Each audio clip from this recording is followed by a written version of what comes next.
રાણપુર પાટિયા વરસાદને લઈ જળમગ્ન।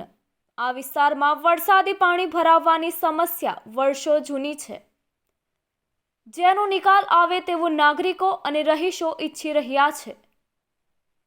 ચૂંટણી સિવાય પંચાયતના પગથિયા ન ઉતરતા પદ અધિકારીઓ અને પંચાયતી તંત્ર ક્યારે આનું નિરાકરણ લાવશે?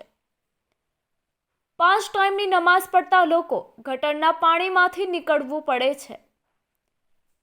તાલુકા પંચાયત સદસ્ય અને જિલ્લા પંચાયતના સદસ્ય કોંગ્રેસના છે। ખોબલે ભરી કોંગ્રેસને મત આપતા લોકો આજે કોંગ્રેસના પ્રતિનિધિત્વ પર ફિટકાર વર્ષાવી રહ્યા છે।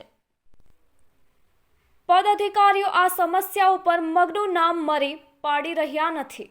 શું આ વિસ્તારના રહીશો આમ જ પીડાતા રહેશે? ચૂંટણી ટાણે લોભામણી વાતો આજે ઠગારી નીકળી છે। આ વિસ્તારમાં પાણીનો જ્યાં ભરાવો છે ત્યાં વીજ ડીપી અને વીજ પોલ હોવાથી કરંટ આવશે અને મોટી દુર્ઘટના થશે। ત્યારે શું તંત્ર સફાળું જાગશે? એડિટર ઝાકીર હુસૈન મેમણ।